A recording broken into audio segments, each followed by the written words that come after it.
জো flirt নামের এই assassin হলো পৃথিবীর অন্যতম ভয়ঙ্কর কিলার, কিন্তু একদিন সে জানতে পারে তার এমন এক রোগ হয়েছে যেটায় সে আর মাত্র 3 মাস বাঁচতে পারবে। তাই জো নিজের মৃত্যুটাকে স্মরণীয় করে রাখতে ইউরোপের সকল অ্যাসাসিন গ্যাংদেরকে হায়ার করে তার নিজের মৃত্যুর জন্য। কিন্তু এর মধ্যেই তার সাথে এমন এক কাহিনী ঘটে যা এই পুরো কিলিং মিশনটাকে একেবারে অন্য লেভেলে নিয়ে যায়। কি এমন ঘটলো জোয়ের সাথে তা জানতে আপনার জন্য নিয়ে এলাম এই বছরের সেরা অ্যাকশন মুভি দ্য কিলার্স গেমের এক্সপ্লেনেশন। সুতরাং চলুন শুরু করি আজকের এক্সপ্লেনেশন। মুভির শুরুতেই এই যে বিশাল দেহের অধিকারী মানুষটিকে দেখছেন তার নাম জো ফ্লার্ট। তবে স্যুট দেখে আবার ভেবে বসবেন না যে সে কোনো সাধারণ কেউ, কারণ জো হচ্ছে এই ইউরোপের সবচেয়ে ভয়ঙ্কর হিটম্যান।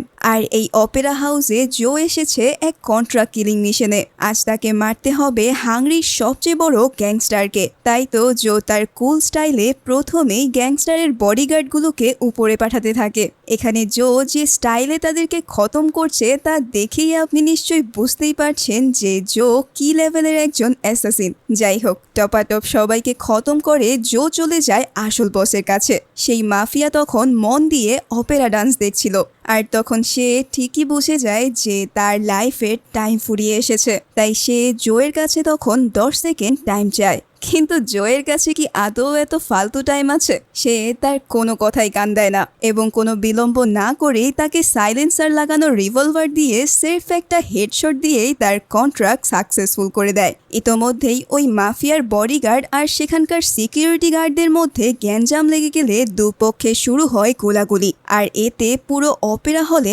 প্যানিক ছড়িয়ে পড়ে। ওই অপেরাতে যে ডান্স করছিল তার নাম মেইজ। সেও প্যানিকে পড়ে বাহিরে বের হতে চায়, কিন্তু তখন মানুষের ধাক্কা খেয়ে সে মাটিতে পড়ে বেশ আহত হয়ে পড়ে। তবে আমাদের অ্যাসাসিনের তাকে দেখে কেন যেন মায়া হয়, আর তাই তো সে মেইসকে নিজ হাতে বাহিরে বের করে নিয়ে আসে। মেইস জোয়ের এই কাইন্ডনেসের জন্য তাকে কৃতজ্ঞতা প্রকাশ করে, আর এই প্রথম কারো কাছ থেকে কৃতজ্ঞতা পেয়ে জোয়ের কেমন যেন ভালোই লাগে। তবে মেইস পড়ে যাওয়ার সময় তার ফোনটাও পড়ে গিয়েছিল, যেটা জো তুলে নিয়েছে ঠিকই, কিন্তু তাকে দিতে আর মনে নেই। তাই পরের দিন সকালেই সে আবারও মেইজের কাছে গিয়ে তার ফোনটা ফিরিয়ে দিয়ে আসে।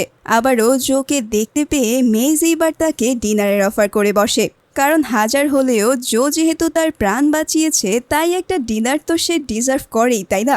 যাই হোক, মেইজ তাকে নিজের ফোন নাম্বার দিলে জো সেটা ঠিকই নেয়, কিন্তু অবাক করা বিষয় হলো সে ওই নাম্বারটা ডাস্টবিনে ফেলে দেয়।